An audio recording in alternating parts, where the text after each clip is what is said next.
आसिफ मोदी साहब क्या कर रहे हो?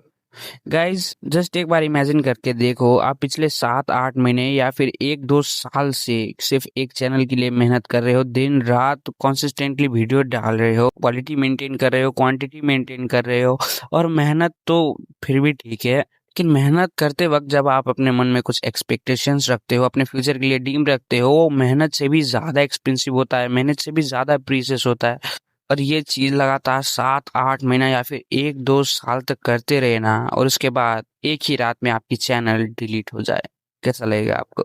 यही हो रहा है आजकल टीएमके से रिलेटेड जितने भी क्रिएटर्स हैं उन सभी के साथ। देखो, इन शो ऑफ जैसे चैनल्स को फिर भी समझ में आता है ये क्यों किया गया, क्योंकि उनका कंटेंट टीएमके के अगेंस्ट था, स्ट्रेट अगेंस्ट था, रोस्टिंग, एक्सपोजिंग वगैरह।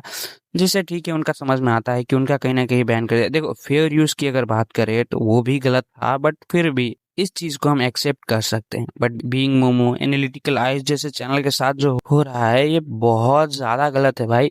वो लिटरली टीएमके से related informative, nostalgia, etc content बनाते थे जो कि टीएमकेसी को ही कहीं ना कहीं हेल्प करती थी उनके पुराने एपिसोड्स रिवाइव करने में। एक्चुअली नए एपिसोड्स भी जो यूट्यूब पे काफी ज्यादा व्यूज आते थे, वो लोग कंटेंट क्रिएटर्स के कारण ही आते थे, बट फिर भी टीएमकेसी वालों ने ऐसे क्रिएटर्स को भी स्ट्राइक्स दिए। देखो, बहुत से लोगों को ना कंफ्यूजन रहती है कि अगर आप अपने वीडियो को फेयर यूज पॉलिसी के अंडर रख रहे हो तो आपको स्ट्राइक नहीं आएगी, ऐसा बिल्कुल भी नहीं होता।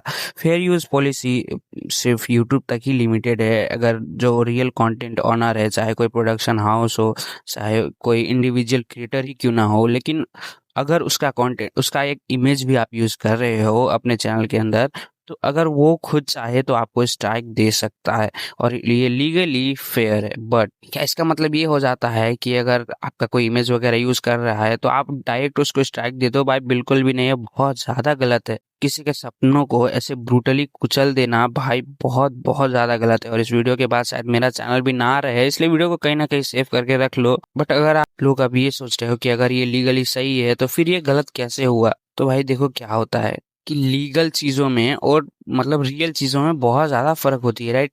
भले ही आप उनके चैनल पे स्ट्राइक दे सकते हो, लेकिन जब तक वो नेसेसरी ना हो, आप किसी की मेहनत को ऐसे क्यों कुचल दोगे? आप किसी के सपनों को ऐसे क्यों इरेज करना चाहोगे? इसके दो ही रीजन हो सकते हैं, या तो कुछ ऐसा जो सिर्फ वो लोग सोच रहे हैं, मैं और तुम नहीं सोच पा रहे, और दूसरा, उनके सिर पे बहुत ज्यादा घमंड चढ़ा है। भाई इंडिया का longest running comedy TV show है, घमंड तो होना चाहिए, बट ऐसा कि लोगों के सपनों को ही कुचल दे। उन क्रिएटर की वजह से कहीं ना कहीं टीएमके से टीम को भी फायदा हो रहा था, बट उनके चैनल्स को भी स्ट्राइक दिया गया, जो कि बहुत ज्यादा गलत है। अब ऐसे में हम क्या कर सकते हैं? हम नॉर्मल ऑडियंस है भाई, हम नॉर्मल ऑडियंस की वजह से वो लोग आज उस पोजीशन पे बैठे हैं कि नॉर्मल ऑडियंस को सीधा कुचलते जा रहे हैं। नॉर्मल क्रिएटर्स को जो इंडिविजुअली खुद मेहनत करते हैं, खुद कंटेंट अपलोड करते हैं, उनको चींटियों की तरह कुचल रहे हैं, जैसे कि वो मैटर ही नहीं करते उनके लिए। तो ऐसे में हम कर क्या सकते हैं भाई? टीएमकेओसी को ऑनलाइन ऑफलाइन जहां भी हो वहां से देखना बंद कर दो। यूट्यूब पे उसका डाउनफॉल स्टार्ट कर दो, ओटीटी प्लेटफॉर्म पे देखना बंद कर दो, ऑफलाइन टीवी पे देखना बंद कर दो। अगर उनकी टीआरपी, ऑनलाइन व्यूज पूरी ज्यादा डाउन हो जाएगी तो उनको भी एट द एंड वही करना होगा जो वो लोग नॉर्मल क्रिएटर्स के साथ कर रहे हैं, उनको लिटरली शो बंद करना होगा। और अब ये बात नॉर्मल नहीं है, भले ही बहुत छोटा क्रिएटर ये बात बोल रहा हो, बट बात अगर सही लगे तो जरूर इस स्टेप को ट्राई करना। अपने फ्रेंड्स, रिलेटिव्स, पेरेंट्स जो भी इस शो को देख रहे हैं उन सभी को सजेस्ट करो कि इस शो को देखना बंद करे। इस वीडियो को ज्यादा से ज्यादा लोगों के पास शेयर करो ताकि वो भी ये स्टेप उठाए और उनको रियलाइज हो कि जो हमारे साथ कर रहे हैं वो उनके साथ भी किया जा सकता है। कि मिलते हैं नेक्स्ट वीडियो में, तब तक के लिए।